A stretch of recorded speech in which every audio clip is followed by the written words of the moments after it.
এই জীবন পরিবর্তন না করলে কবর নামের সাথী তোমাকে রেহাই দিবে না। এই কবর পৃথিবীর সবচেয়ে বড় মঞ্জিল। প্রথম জীবনের মঞ্জিল হলো কবর। এই কবরের জোয়ার পরে বিশ্ব নবী রসুল্লাহ আদরের কলিজার মণি হযরতে ফাতেমাতুল জহিরা হাসান হোসেনকে মিষ্টি সুরে ডাকছে, বাবা আসো আমার কাছে বসে। হাসান হোসেন দুই ভাই গেলেন, আম্মা এত বুঝেন এত কিছু কথা বলে মিষ্টি সুরে। তখন হাসান হোসেন বলছে, মা আজকে আমার দুই ভাইকে এত সুন্দর মিষ্টি ভাষায় কেন মা কথা বলো? কইছে, বাবা রে তোমার নানাজি চলে গেছে, আমি তো কালকে চলে যাবো রে বেটা। কাল থেকে কে তোমার মিষ্টি সুরে কথা বলবে? দোনো ভাই সুরে বেটা, দোনো ভাইকে সুন্দর করে হযরতে কলিজার মানিক দুইটাকে গোসল করে দেয়। মা আমার দোনো ভাইকে এত সুন্দর করে কেন মা গোসল করি দাও? বেটা রে আমি ফাতেমা যেদিন চলে যাব তোমাকে কে রে গোসল করে দিবে বাবা? আমি আজকে শেষ গোসলটা দিয়ে যাই, আমি তোমার মার জীবনে গোসল করে দিতে পারবো না। দুনো ভাই হাওয়া করে কাঁদে রে। হযরত আলী বাড়ি এসে সাথে দুনো ভাই পাঞ্জা করে ধরো, আব্বু আজকে আমার মা কথাগুলো এইভাবে বলে কেন? কি বলছে বাবা? আমার মা বলি জনমের আদর করলো, জনমের গোসল দিল। আলী ঘরে বলছে, ফাতেমা রে আমার মানিক দুইটা তুমি কি বলছো? সোনা দুইটা। ও গো স্বামী সত্যি বলছি গো স্বামী, আমার আব্বা যাবার 6 মাস কাল হয়ে যায়, আমিও ফাতেমা যাবার সময় হয়ে গেছে। ও গো স্বামী আমি ফাতেমা কবরে চলে গেলে আমাকে দিনের মধ্যে গোসল দিবেন না, মাটি দিবেন না। স্বামী গো আমি ফাতেমা মারা গেলে আমার দিনের মধ্যে জানাজা দিবেন না। আলী বলছে কেন? ও গো স্বামী আমি ফাতেমার যতটুকু পর্দায় ছিলাম, স্বামী গো দুনিয়ার বিদিন কাফিরারা আমার রূপ দেখার জন্য এত বুদ্ধি চেষ্টা করেছিল। ও গো আলী আমাকে দেখতে পারে নাই। আমি ফাতেমা মৃত্যুর খবর পাইলে কোনো বিদিন যদি মুসলমানের রূপ নিয়ে আসি, আমার জানাজারে দাঁড়ায়া আমার লম্বা চওড়াটা যদি দেখি খারাপ কল্পনা করে ফেলে, আল্লাহ তবু কিয়ামতের দিন এই ফাতেমার পর্দার মূল্য দিবে না। আবার শোনা জানারা, আজকে মুসলমানের মেয়ে পর্দা থাকা তো দূরের কথা, নিজের কাপড়টা গা বন্ধ ঢাকিয়ে রাখার চেষ্টা করে না। যেরকম ঠিক না ঠিক? মা বোনেরা শুনে রাখেন, বিশ্ব রসুলের দরবারে একজন সাহাবী আছেন, তার নাম আব্দুল্লাহ ইবনে মাকতুম রাদিয়াল্লাহু আনহু। অন্ধ ছিল, চোখে দেখে নাই। আল্লাহ রসুল স্ত্রীরা গল্প করছে, আল্লাহ রসুল বলছে, বিবিরা তোমরা একটু আড়াল হয়ে যাও, পর্দানশী হয়ে যাও। কেন? আমার এক সাহাবী আব্দুল্লাহ ইবনে মাকতুম আসি গেছে, আমার সাথে দেখা করবে।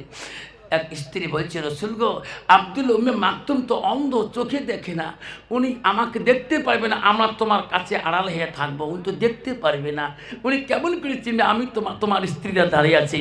তখন বলছে, দেখো বিবিরা আব্দুল্লাহ ইবনে মাকতুম না দেখতে পারে, তোরা বিবিরা তো দেখো। এরকম ঠিক না ঠিক?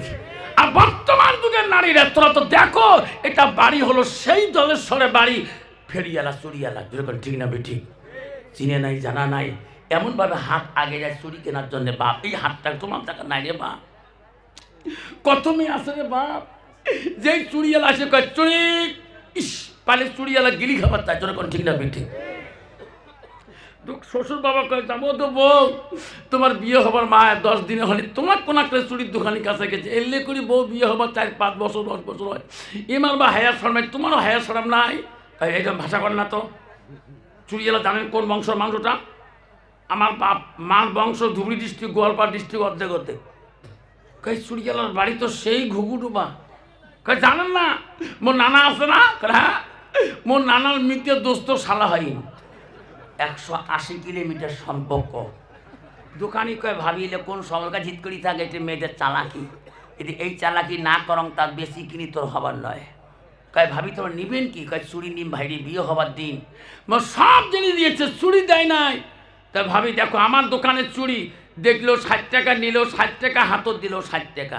কয়েছে দে চুড়ি, চুড়ি খাই 5 নম্বর, চুড়ি দেয় 4 নম্বর। বা ভালো করে খেয়াল রাখবেন, দোকানি কত চালাক। ওই চুড়ি কয় ভাবি চুড়ি তো ঢোকে না। ভাবি কয় ভাই চুড়ি ঢোকে। ভাবি চুড়ি ঢুকবে, কোম্পানির অফার আছে, মুই হাতত দিয়ে গেলে কত ভাঙে ভাঙো, তোমরা ভাঙলে পয়সা দেওয়া খাবে, মুই ভাঙলে পয়সা রাখবে না, কোম্পানির অফার। মাইও কয় যাক তোর কোম্পানির চুড়ি, তোর কোন কোন কোম্পানি আছে? মাইনের পেয়ার কেয়ার, চলগড়ি আর কিরণমালা। হাই ভাই কোম্পানির চুড়ি, যেই চুড়ি দেয় বা বাস্তব কথা রে বাপ, এই নগুল তো ঢোকে না। লাস্টর দোকানিকে ভাবি তোমরা পূব দিকে দেখো, আমি পশ্চিম দিকে দেখো, তোমার চুড়ি না ঢোকে। এই হাত ধরিয়ে মায়ও বেরিয়ে মুঘল দোকানি এমন ঠাসা মারে, মাইও খালি কুচিয়ে মাত্র মাত্র কেহ করে। ভাবি চুরি যাবে, শয়তানকা দুস্তানি, নো টেনশন। আল্লাহ রসুল বলে আল হায়া উসুবাতুল মিনাল ঈমান, যার হায়া নাই, যার শরম নাই, তার ঈমান নাই। মা বোনেরা, ওই হাত ধরনেওয়ালা ওদিকে হলো তোমার স্বামী। গভীর রাতে যদি আল্লাহ রসুল বলছে কোনো স্বামী যদি স্ত্রীর হাত ধরি গল্প করে, যদি গল্পটাও দুনিয়াদারি হয়, রসুল বলছে সেই দুনিয়াদারি গল্পটাও আল্লাহ ইবাদতের সঙ্গে গণ্য করে দেয়। আম্মারা শুনে রাখেন, বিশ্ব নবী রসুল্লাহ একদিন বাড়িতে যা দেখেন সমস্ত বিবিরা খুব কাজে ব্যস্ত হয়ে আছে। আল্লাহ রসুল দেখলেন একজন বিবি ব্যস্ত না, খালি ব্যস্ত একজন বিবি না, সবাই কাজে ব্যস্ত, খালি একজন ব্যস্ত না। তাকে ডাক মারলেন হযরত আয়েশা আম্মাকে, আয়েশা আমি নবী বাড়ি আসি দেখি সবাই কাজে ব্যস্ত, তুমি যে ব্যস্ত না, কারণটা কি? তুমি কি এই সংসারে দায়িত্ব কাম করবা না? এই সংসারের অধিকার প্রাপ্ত তোর অধিকার আছে। আয়েশা বলছে রাসূলুল্লাহ সত্যি বলছেন, আমি সকাল থেকে কোনো কাজ করি নাই। কেন? ওগো নবী আমার মনটা চায় আজকে আমি কাজ করব না, নবী বাড়ি আসবে রে,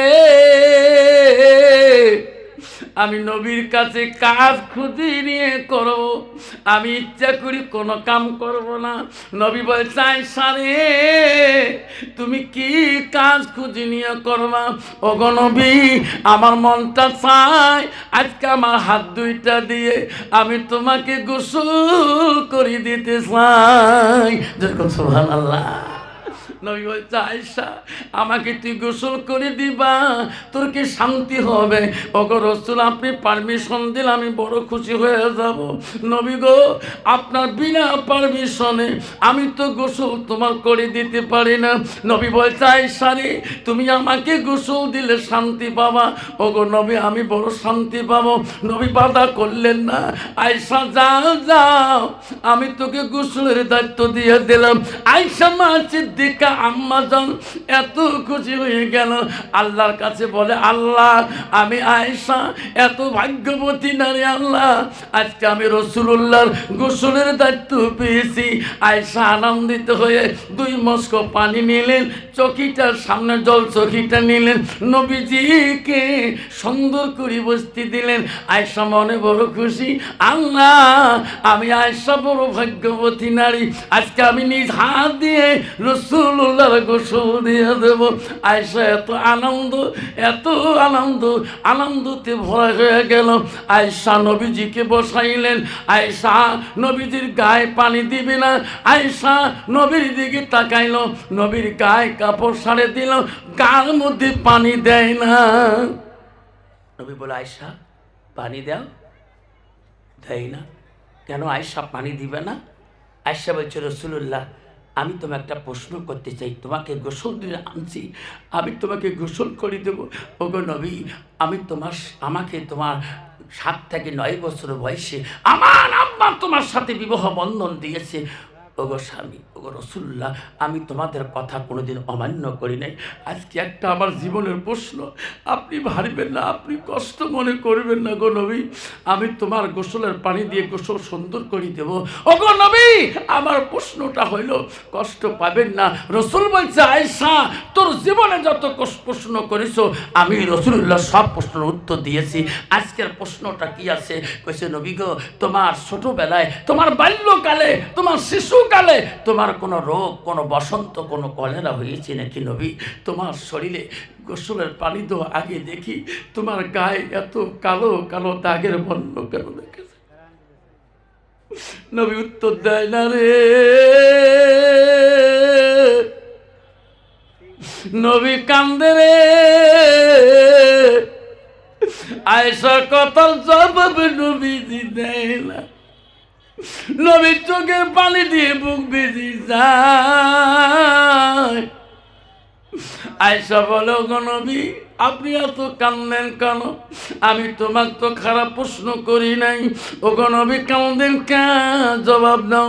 আয়েশা বলছে, হুজুর জবাব দাও। আমার নবী বলছে, আয়েশা রে ওই দিনের কথাগুলো মনে করি দিও না।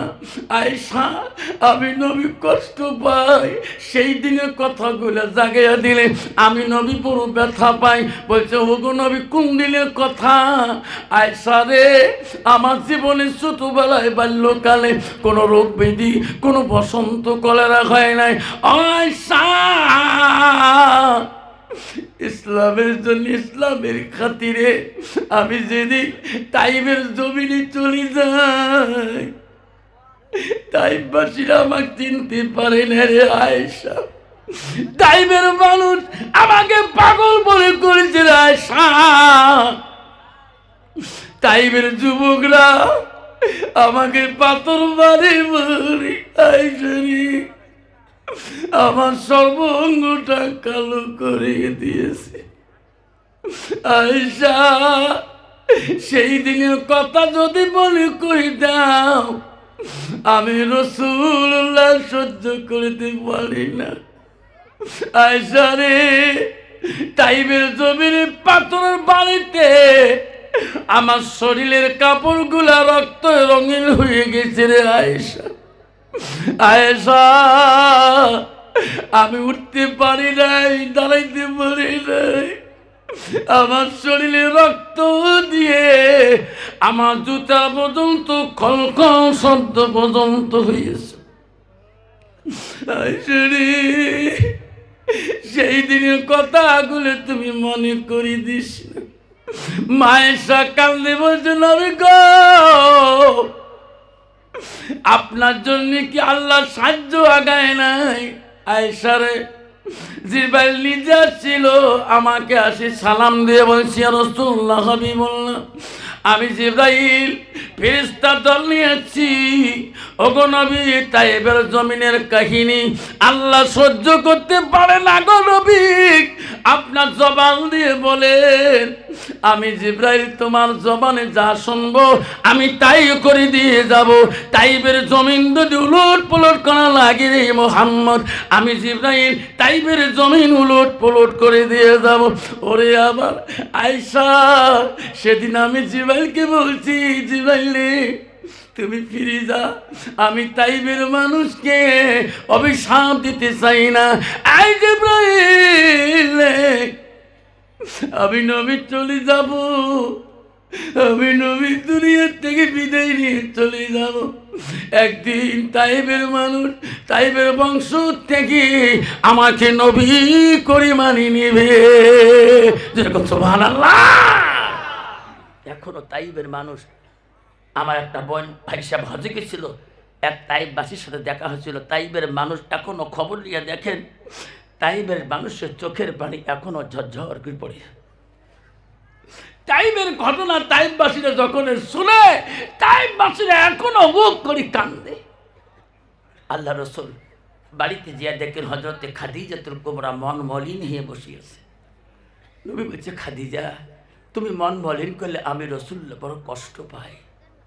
খাদিজা বলো তোমার কি হয়েছে? নবী গো আমি খাদিজা কেন মন মলিন হয়ে বসিয়েছি, আমি আপনাকে দুইটা কথা বলে যেতে চাই। রাসূল বলছে, খাদিজা বলো কেন? আমি খাদিজা যদি কালকে মারা যাই আমি তো কবরে চলে যাবো গো নবী, তোমাকে আমি অত্যন্ত ভালোবাসছিলাম। ওগো নবী আমি খাদিজা বড় কবরকে ভয় করি। নবী গো আমি মারা গেলে আপনি আমার কাপনের ব্যবস্থা করবেন না কেন? ওগো নবী, আমি তোমার কাছে আরজি করলাম, তোমার শরীরের কাপড় যদি আমার কাপড় হয়ে যায়, আমার খাদিজার কবরের মধ্যে আর ভয় থাকবে না। নবী গো, আমি তোমার মহব্বতের বিবি গো। ও নবী, আমার কথাটা আপনি মানবেন কি না? কিতাবে আছে রে, খাদিজা মরণের সময় চোখের পানি যখন ছাড়িয়ে দিয়েছিল, আমার রাসূলুল্লাহ নিজ হাতে খাদিজার চোখের পানিগুলো মুছে দিয়েছিল। খাদিজা রে, তুই কান্দিস না, তোর চোখের পানি নবী দেখলে সহ্য করতে পারি না। খাদিজা বল, আর কে বলার ইচ্ছা আছে? ওগো নবী, আমি খাদিজা কবরে দিলে আমাকে মাটি দিয়ে সবাই ভীত হয়ে চলে যাবে। ওগো নবী, আমি খাদিজা কেমন করে থাকবো? ওগো নবী, সবাই চলে যাবে, মনকের নকির আমার সওয়াল জবাব করবে। ওগো নবী, আমি খাদিজা কবরের মনকের নকির সওয়াল জবাব দিতে পারবো না। আপনি বিশ্ব নবী গো, আমার খাদিজার সওয়াল জবাবটা আপনি বিশ্ব নবী দিয়ে দেবেন। যেরকম সুবহানাল্লাহ, লাই তাকবীর। খাদিজাতুল কুবরা দুনিয়ার থেকে যাওয়ার পরে বিশ্ব নবী সবাই মাটি দেওয়া, নবীজি ওখান থেকে যাচ্ছে না, খালি ঘুরে ফিরে করছে, খালি ঘুরে ফিরে করছেন। আবু বকর ওমরকে বলছে, রে রসুল যায় না কেন? ওমর বলছে, নবীজির মহব্বতের স্ত্রী, নবীজি খাদিজাকে এত ভালোবাসছিলেন। আল্লাহ বলছে, জিবরাইল, খাদিজার ওসিয়ত পূরণ করার জন্য আমার নবী দাঁড়িয়ে আছে। জিবরাইল যা, যতক্ষণ পর্যন্ত রাসূলুল্লাহ খাদিজার কবরের পাশে থাকবে অতক্ষণ মনকির নকি যাবে না। সুবহানাল্লাহ। জিবরাইল যা রে যা, আমার নবীকে বলে দে খাদিজার ওখানে থাকেন, তাহলে থাকে না। খাদিজার দলে নবী কান্দে রে জিবরাইল, আমি কথা দিলাম এইটু ভালোবাসার জন্য আমি আল্লাহ খাদিজার মনকে নকির সজবাব করতে দিলাম না। নাই থাকবে মা বোনেরা, আমারা গো, ও মা, বিশ্ব নবীর আদর কলিজাতুল মনি ফাতেমাতুল জহিরা যেদিন কবরে যাবে, হযরত আলী ডাকমালি তার চাচা আবু যর গফফারিকে বলে, ও গো চাচা, তোমার বৌমা দুনিয়া থেকে বিদায় নিয়ে যাবে, রাতারাতি সমাধা করতে হবে, মারা যাবে। ও গো চাচা, তাড়াতাড়ি কবরটা খনন করো। হযরত আবু যর গফফারি ফাতেমার জহিরার কবরটা তৈরি করি। আবু যর গফফারি কবরের পাশে দাঁড়ে দাঁড়ে বলে, কবর রে, এই কবর তুমি জানো না এখানে কে থাকবে? রে কবর, এখানে থাকবে বিশ্বনবী রহমাতুল লিল আলামিনের বেটি। এই কবর, খবরদার তুমি তার সাথে বেয়াদবি দেখাস না। আবার বলছে আবু যর, এই কবর, এখানে কি থাকবে? এখানে থাকবে আসাদুল্লাহ গালিব, হযরত আলীর স্ত্রী থাকবে। রে এই কবর, আলীর স্ত্রীর সাথে বেয়াদবি করিস না। আবার বলছে কবর, আমি আবু যর গফফারি বলছি, এখানে কি থাকবে জানো কি? এখানে থাকবে হাসান হোসেন আম্মাজান, তার সাথে বেয়াদবি করিস না। এই কবর, এখানে থাকবে নারীদের সরদারানী, তার সাথে বেয়াদবি করিস না। সঙ্গে সঙ্গে গাইবি তরফ থেকে কবর জবাব দিয়েছে, এ আবু যর, চিৎকুর দিস না, আমি কবর, আমি নবীর বেটি চিনি না, আমি আলীর স্ত্রীকে চিনি না, আমি হাসান হোসেন মাকে চিনি না, আমি নারীদের সরদারানীকে চিনি না। আবু যর, ফাতেমা যদি নবীর বেটি হয়, আমল যদি ভালো হয়, আমার কবরের ব্যবহার ভালো পাবে। আবু যর, উনি যদি নবীর বেটি হয়, আমল যদি বিটিয়ে হয়ে যায়, আবু যর মনে রাখিস, ডান দিকের হার বাঁ দিকে চলে যাবে, বাঁ দিকের হার আমি কবর ডান দিকে করে দেব। আব্বা, আজকে মা বোনেরা মনে রাখেন, ও মা, তুমি যদি কবরের মধ্যে যাও, তাহলে কবর যদি পুশ করে, মান রাব্বুকা মান দীনুকা মান নাবিয়ুকা, হেদি বলো আমি এমএলএর মেয়ে ছিলাম, শুনবে, আমি প্রেসিডেন্টের বেটা ছিলাম, শুনবে, বাবা রে, এই কবর কারো আওয়াজ শুনবে না। এই শোনা যুবক ভাইরা, কষ্ট মনে করবেন না। বিশ্ব রসুল বাড়িতে এসে ঘুমার আগে আগে ওই দিন আয়েশার ঘরে বাতি, কেতাবে আছে বাতি মম ছিল না, অন্ধকার ছিল, অভাব অনটন সংসারে। আয়েশা রসুল যখন ঘুমিয়ে পড়লেন, আয়েশা আস্তে করে ঘুমিয়ে গেলেন। আয়েশা ঘুম ভেঙে দেখে রসুল্লাহ তার বিছনার মধ্যে নাই। আয়েশা চমকে উঠলেন, আল্লাহ, নবী কোথায় গেল? নবী কোথায় গেল? বাতি নাই, মম নাই, অন্ধকার। আয়েশা ঘরের ভিতরে হাসতে হাসতে আস্তে করে আয়েশার হাতটা রসুল্লাহর মাথার মধ্যে লাগিয়ে গেল। আমার রসুল ঘরের এক কোণার মধ্যে সেজদায় পড়ে কাঁদতেছে। আয়েশা বলছে, নবী, আমি না তোমাকে নিয়ে ঘুমাইলাম, আপনি কখন আসি এখানে সেজদায় করে কাঁদছে? আপনি কি ঘুমাবেন না? নবী বলছে, আয়েশা রে,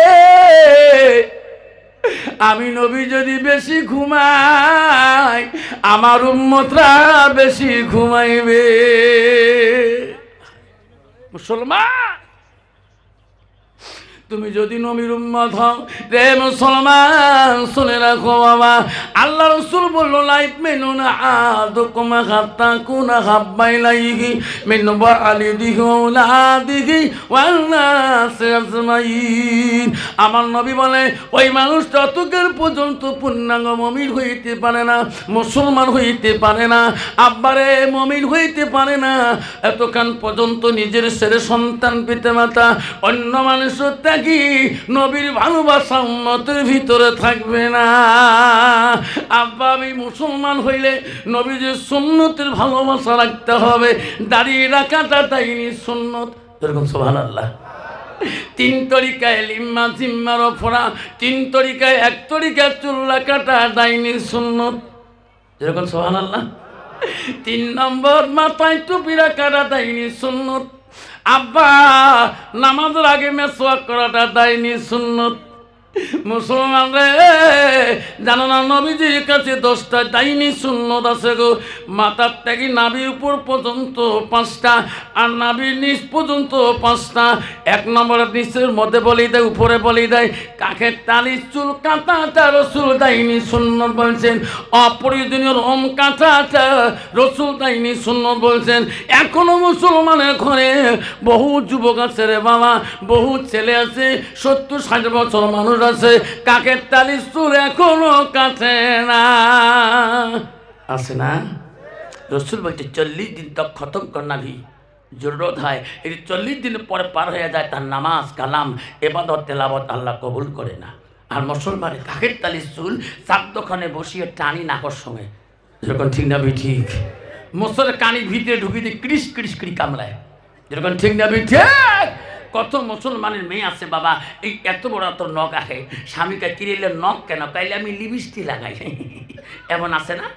একটা করে নখ এর পায়খানা ঢুকি থাকে বাবা, একে যে স্বামী যখন পান টান দেয়, খিসি টিসি দেয়, যেরকম ঠিক না ঠিক। আল্লাহ রসুল বলছে, কেন ওই মেয়েটা কেন বোঝে না? মেয়েটার ভিতরে এলেমের অভাব। রসুল বলল, মান সালাকা তারিকান ইলতামিসু ফি ইলমান, যদি তোমরা এলেমের রাস্তায় যেতে চাও, এলেম শিখতে চাও, সেই রাস্তায় তুমি চলো, যে রাস্তায় গেলে তুমি জান্নাত পাবা। সাল্লাল্লাহু লা তারিকান ইলাল জান্নাত, সেটা হলো জান্নাতি রাস্তা। যেরকম সুবহানাল্লাহ। আব্বা, তুমি কলেজ পড়তে পারো, তুমি ইউনিভার্সিটি পড়তে পারো, তুমি হাই স্কুল পড়তে পারো, তুমি LLB পড়তে পারো, তুমি MA পড়তে পারো, তুমি BT পড়তে পারো, কোনো বাধা নাই, কোনো ক্ষতি নাই, তোর ভিতরে ইসলাম থাকতে হবে। এরকম সুবহানাল্লাহ। আমি আফসার মাওলানা কলেজ পড়ছিলাম, হাই সেকেন্ডারি পড়ছিলাম, হাই স্কুল পড়ছিলাম, আব্বা হিন্দি দিয়ে MA পাস করছিলাম, প্রথমার থেকে পরিচয় বিশরৎ প্রবীণ পর্যন্ত। কিন্তু আমিও তো একটা কলেজের ছাত্র ছিলাম তোমার মতন, কিন্তু আমার তো মুসলমান নষ্ট হবে না। আল্লাহর কোরআন বলছে, ইন্নাল মুসলিমিনা ওয়াল মুসলিমাত ওয়াল মুমিনিনা ওয়াল মুমিনাত। যেরকম সুবহানাল্লাহ। কিন্তু বাবারা শোনার না, কষ্ট মনে করবেন না। বর্তমান একদল দেখবেন বাবা, বেশিরভাগ স্টেশনে লেখা আছে শৌচাঘর। শালুক বাড়িতে যাবে, আমার বীজে লেখা আছে শৌচাঘর, মানে পেশাব পায়খানা। পেশাব করলে 5 টাকা, পায়খানা করলে 10 টাকা। নেতর বাবু নেয়। তোমার মতো লোক গেলে কোয়া লাগবে, চাষা আমি তো ধারা পাটি নই, আমরা হাসি বসিয়ে পাটি, বোঝেন তো? কারণ আমার জেলে পেশাবখানা আছে সব দাঁড়া পাটি, বোঝেন তো, স্ট্যান্ডার্ড। আর বর্তমান যুগে যে ছেলেরা প্যান্ট পেনে, একই প্যান্ট রে বাপ, ইস চাইলে ব্যাংক নড়ে না, যখন ঠিক না ঠিক ওই বৎসর পাবে, যখন বৎসর পাবে বাবা ওই প্যানের সাথে এই প্যান যদি মিলে হয়, ওই জন্য আমরা এমন জিনিস বানিয়ে দিচ্ছে, রহিমউদ্দিন, সলিমউদ্দিন, নারায়ণ, কৃষ্ণকান্ত, রায়কান্ত একসাথে, যখন ঠিক না ঠিক, হ্যাঁ যখন ঠিক না ঠিক। আমরা মুমিনের ঘরে জন্ম নিয়ে রাসূলুল্লাহ বলছে পেশাব করি, কুলুপ ব্যবহার করা সুন্নত আর পানি ব্যবহার করা মুস্তাহাব। কিন্তু মুসলমান কুলুপ তো না করলাম, একবারে দাঁড়িয়ে, ঠিক না ঠিক বাবা, শেষ করে দেবো। শোনা যাবেন না? যাবেন? যাবেন? কে কে যাবেন হাত তুলে দেখাই, তকবীর লাগাই, নাই থাকবেন আপনারা। খবরদার এমন প্যান পিললি তুমি তো বুঝতে পারো না সোনারে, পেশাব করিয়া কল কাবজা বন্ধ করলে সঙ্গে সঙ্গে দেখবো তোর প্যানের নিচে রজনীগন্ধার সেন দিয়ে শেষ হয়ে গেল। যেরকম ঠিক না ঠিক বাবা, তোর নাপাকে চলা যাবে না, তোর নাপাকে চললে আজাল কখন আসি তোর জানটা নিয়ে নেবে। মাকড়িতে অ্যাক্সিডেন্ট হতে পারো, লক্ষ্মীগঞ্জ হতে পারো, শৈলমারিতে হতে পারো, আগিয়েতে হতে পারো, কখন বা ওই পঞ্চরত্ন ব্রিজের মাথার সামনে তোর মাথাটা থেতলে যেতে পারে। যায় না? যায় নাই? জানাজার তোর বাবা দিবে, দেখ তোর বাবা আজকে তোর জানাজারে কান্দে রে, তোর বড় ভাই কান্দে, তোর মা কান্দে, বুঝলি না রে মুসলমান? তুই না পাকে থাকিস না রে যুবক, কলেজ যেতে পারো, তুমি পাক নিয়ে থাকবা, সময় লাগো পেশাব করবো, দেহটা না পাক রাখবো না। এই যুবক জান্নাত যাবে গ্যারান্টি। রাসূল বলছে কাল কিয়ামতের ময়দানে 7 শ্রেণীর মানুষ আরশের ছায়াতলে থাকবে। নবী 2 নম্বর বলছে